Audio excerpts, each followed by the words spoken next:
Good afternoon. I'm Ann Williams-Isom, and I'm the Deputy Mayor for Health and Human Services. And for this week's Asylum Seeker Briefing, I'm joined by Tom Foley, Commissioner of the Department of Design and Construction, and by Adolfo Carrion, the Commissioner for the Department of Housing and Preservation and Development, which just reminds me how this really is a whole-of-government approach to this issue. Today, we are announcing the opening of the new Humanitarian Relief Center at Austell Place in Long Island City, Queens.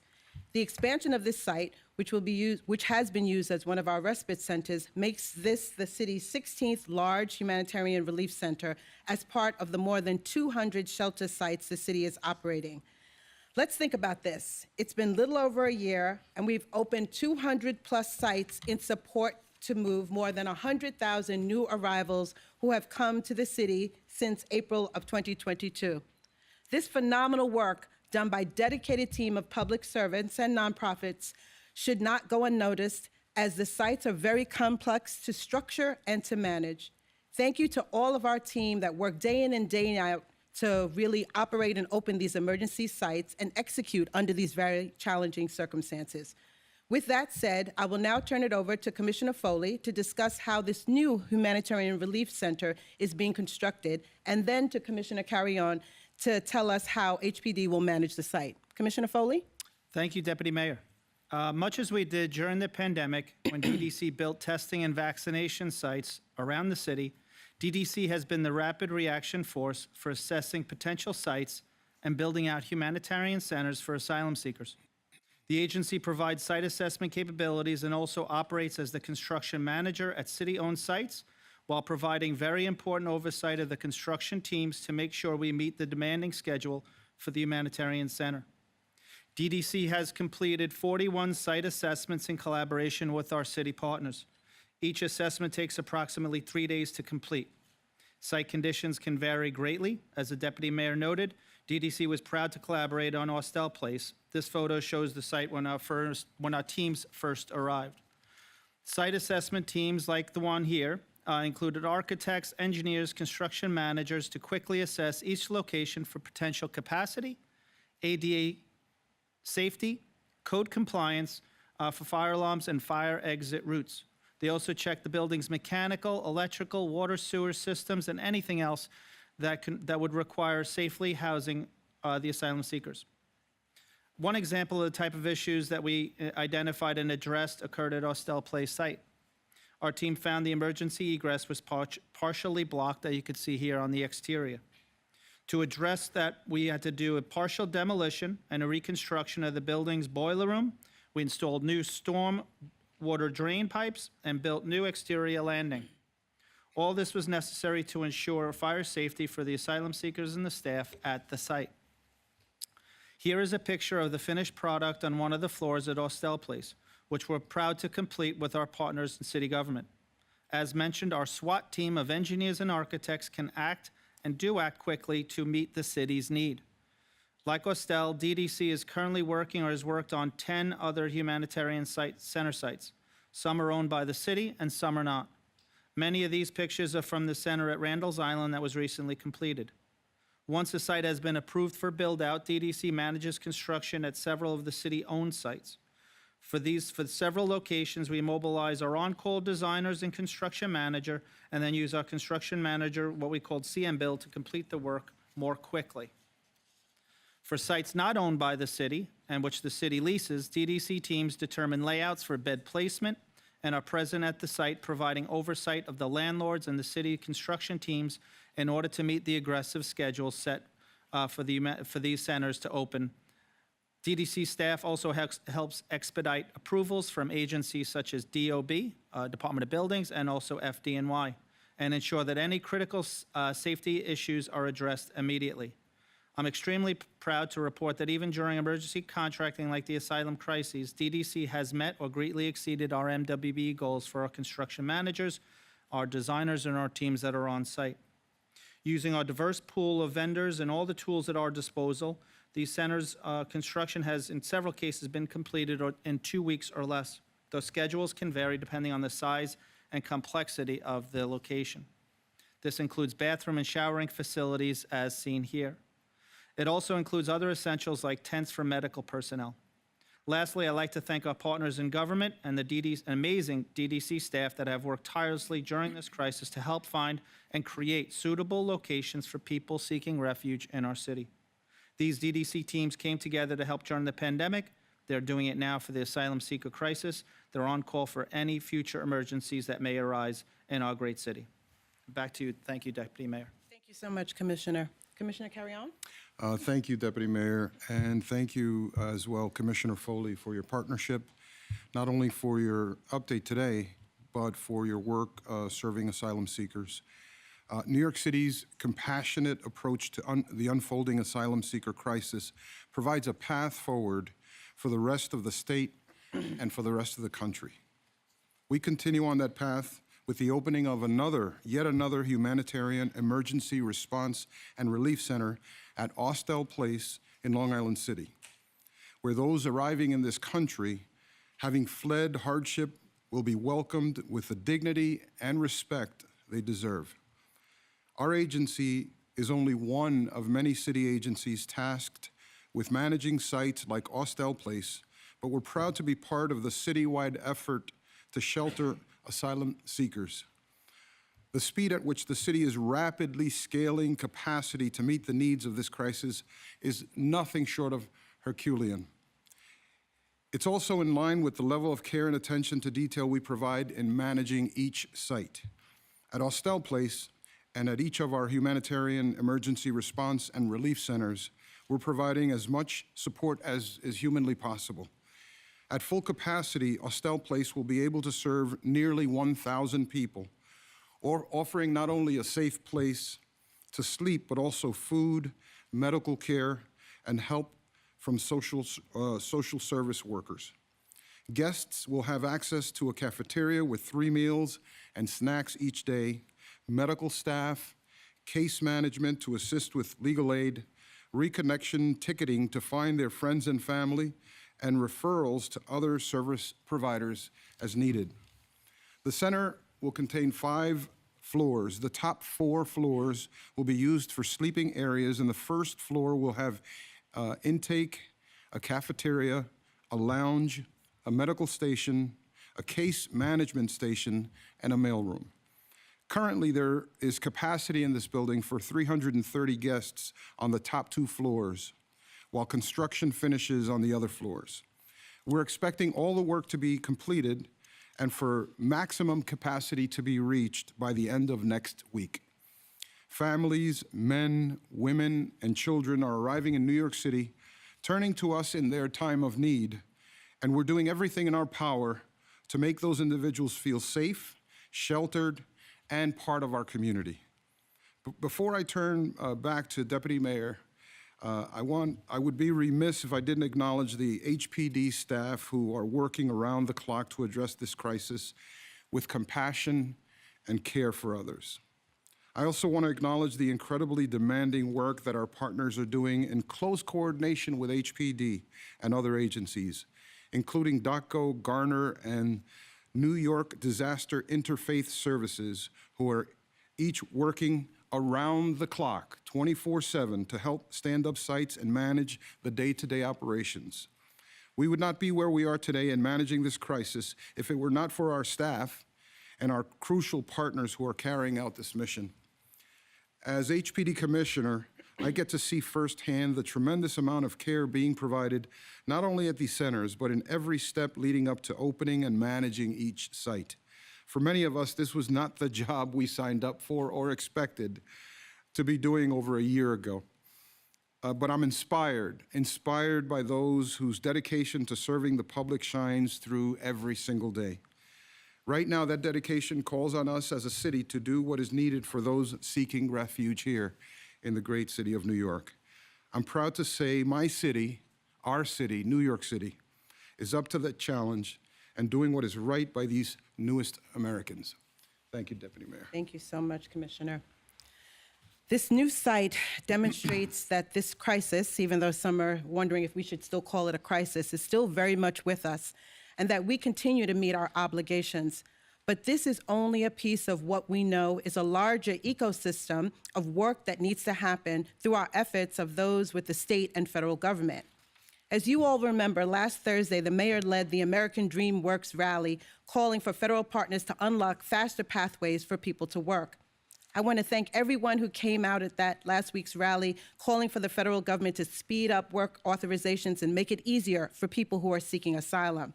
We had local leaders, citywide leaders, labor groups, trade associations, business owners, and asylum seekers themselves speaking in their own voice. And as I stood there, I was surprised to see tears running down my eyes as each one of the asylum seekers greeted us with the peace of God and with the peace be with you, something that we say to each other when we're in synagogues or we're in church. They said, peace be with you, and they thanked us for our gratitude. As you can see, we are doing our part and then some with each step of the way to give people our best chance at American Dream. But as we have said all along, we cannot do this alone. Before I share the latest data, I want to make this point, which I think sometimes gets too lost in this crisis, and it's simple.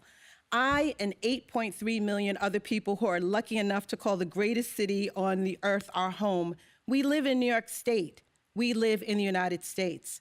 All of this conversation about whether this is about the city versus the state or versus Washington doesn't make any sense because we are on the same team. Our failures are each other's failures, our successes are each other's successes. We're New Yorkers and we're Americans. And in moments of crisis like this, we are one and all, and we're counting on our leaders to pitch in. With that, now let me share with you the latest numbers. As of September 3rd, we have over 112,300 people in our care, including over 59,700 asylum seekers.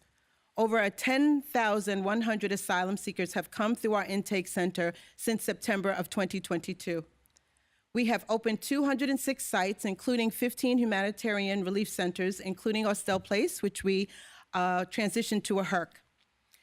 And last week, from August 28th to September 3rd, more than 27,000 new asylum seekers entered our care. Hundreds of asylum seekers continue to arrive to our city every day, and our heads are barely being kept above water. There are solutions to this emergency. We need expedited work authorization, additional financial support, a federal declaration of an emergency, a national and a statewide decompression strategy to relieve the pressure that we are feeling here in New York City. There are solutions here.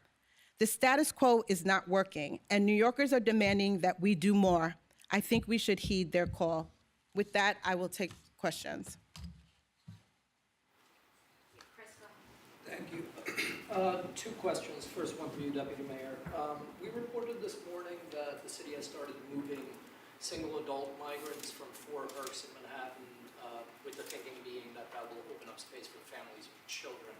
I was wondering, do you have a sense of how many single adults are actually still in single-room HERCs like that? And is it the plan to, no longer host single adults in such settings? Yeah, I think that there, as I've said all the time, with 100,000 people coming to the city, there are no good solutions. And so what we would like to do is prioritize families with children. And so in those places where there are single adults who are doubled up or tripled up in hotel rooms or in different places of that, we want to move them into congregate settings so that we can have more space for families with children.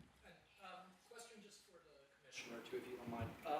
The HPD Twitter account this morning, since you brought up .go, kind of posted a few tweets pushing back on Comptroller Lander's rejection of the contract. I'm just wondering, tweets like that, is that something that HPD does on its own account, or is that ordered by the mayor's office? And on that same point, what do you say to critics who say that that's not a good use of HPD resources to pick a Twitter battle with the contract? We are in the middle of an emergency. It's a humanitarian crisis of proportions that we really never imagined. The comptroller approved emergency procurement, and we invite him to continue to work with us, with our team, his staff, to complete the contractual work, not only this one, but obviously there are tens and tens of contracts that we've had to get approved. And I also want to take this opportunity to invite public officials to come see the the humanitarian centers, to see the services that are being delivered there. This is an emerging crisis. Every day throws us a new curveball. And so there's a lot of adjusting that goes on, and evaluation and correction and improvement. So we invite a positive engagement with the controller. The tweets, are those on your own account? Or is City Hall doing it? Is the new HERC going to be, oh wow, now I'm forgetting my question.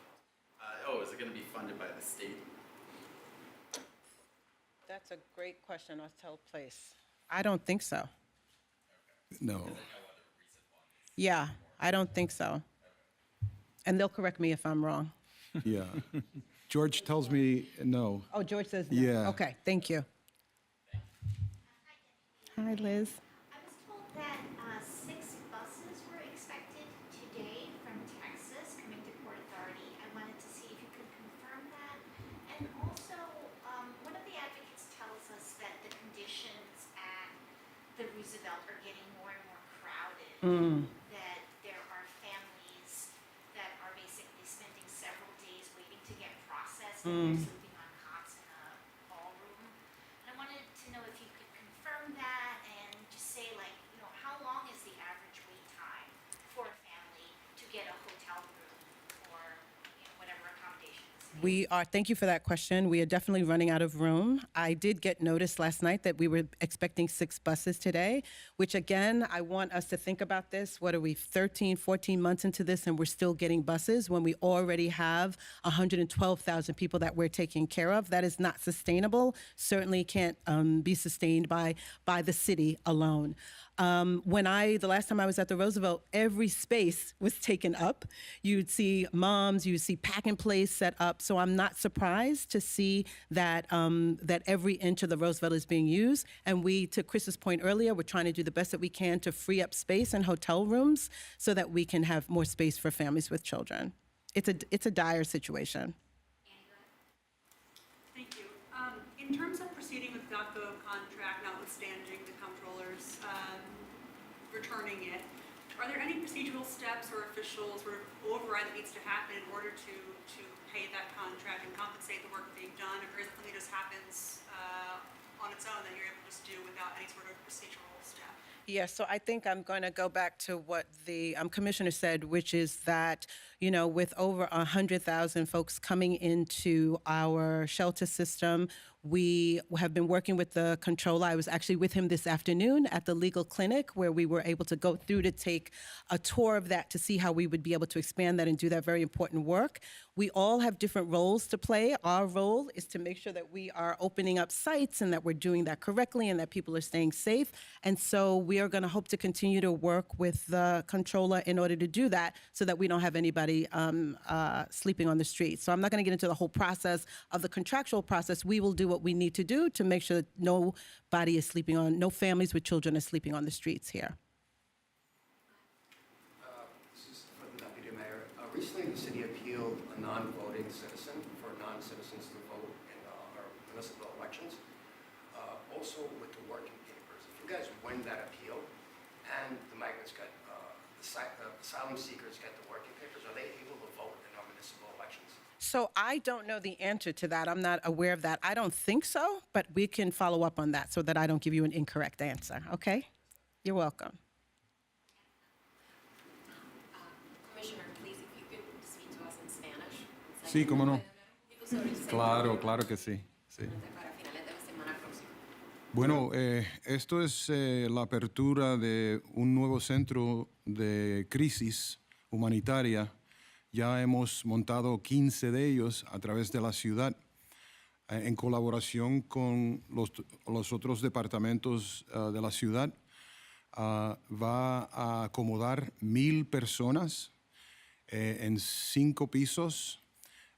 Se le va a proveer comidas diarias, servicios médicos, servicios sociales, oportunidad para conseguir cómo viajar para conectar con familiares en otras partes del país.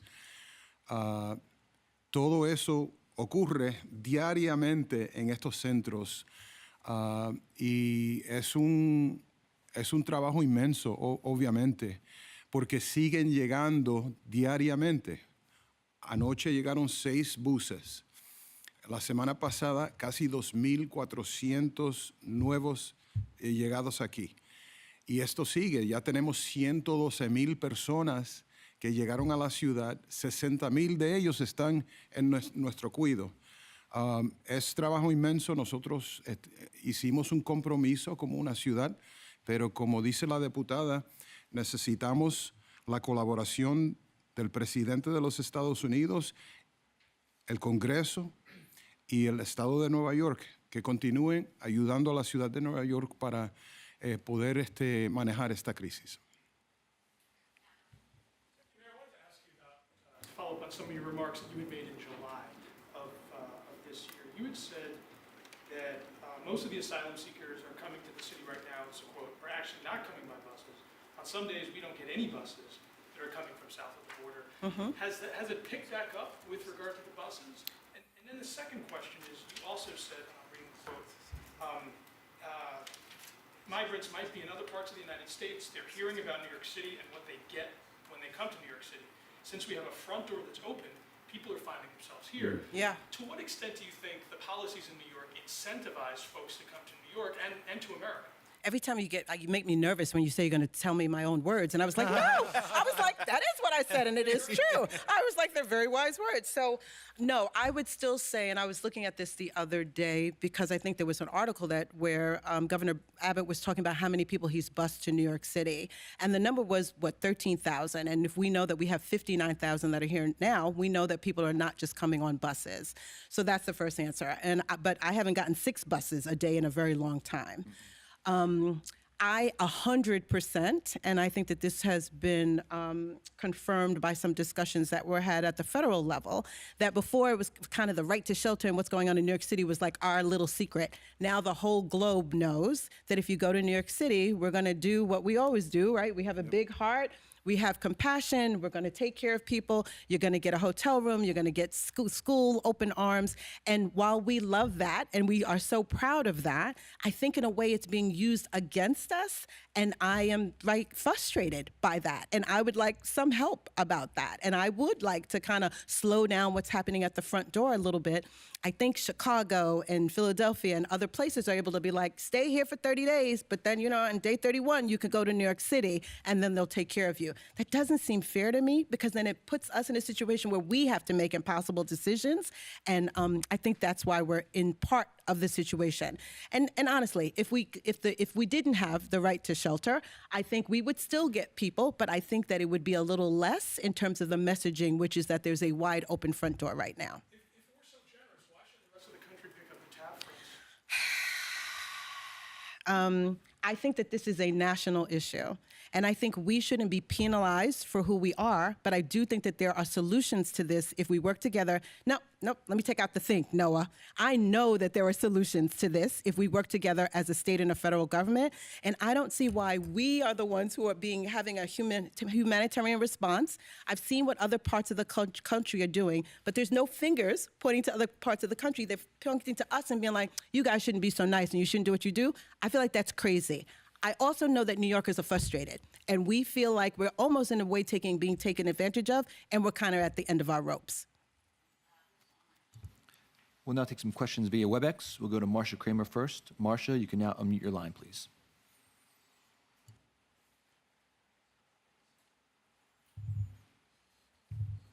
Hello, can you hear me?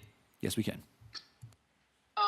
Deputy Mayor, tomorrow is the first day of school, and there are estimates now that there'll be about 20,000 children of migrants who are going to be going into New York City schools.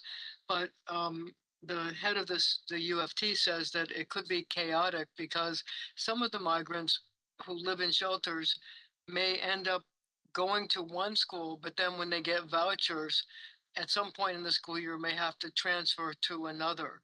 How is that going to be good practice for these kids who are going to be uprooted once or twice during this process?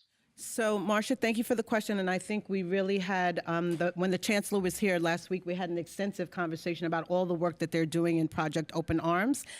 I don't want to talk about New York City traumatizing children. I want to talk about the trauma of children coming and making their way up to this place, and not having a national government that cares enough about the children that are making their way here to make sure that they get what they need. We are going to figure it out. I promise you that. And whether if there's a couple of first days of children not getting to the exact right place, we will figure it out and they will be in a good place. What I would like is for the whole nation and other people to do what we're doing, which is to make sure that we're giving children and families what they need, and that we are addressing this immigration crisis in the way that it needs to be addressed, not by putting it on the backs of New Yorkers in a DOE system, in a HPD system, in a homelessness system. It just doesn't make sense, you all. Thank you. Our last question will be Morgan McKay. Morgan, you can now unmute your line, please. Mayor, can you hear me? Ooh, did she call me Yes, the we can. mayor? Deputy Mayor. Thank you. Don't get me in trouble now. No, thank you so much. I was just wondering, has there been any progress in conversations with the governor and moving migrants upstate? And also, would you guys like to see the state lawmakers host a special session returned before January to talk about funding or anything else? So thank you for the question. And I would say that there is progress. I feel like everyone is approaching this as if it's, let me think about what I can do, and let me think, and let me talk to the nonprofits, and maybe we have some solutions. And they're approaching this as an intellectual issue. We have 100,000 people that are in our care right now, 6 buses coming, 2,700 people that come a week. I think there's a sense of urgency that somehow it seems like only New York City it has that sense of urgency. So the answer to all of your questions is yes. I would like people to be resettled upstate quicker. I would like the legislature to do whatever they can. I would like work authorization, a federal declaration, all of those things that we've been calling for, and I would like them now. Thank you for joining us, folks. That's it for today.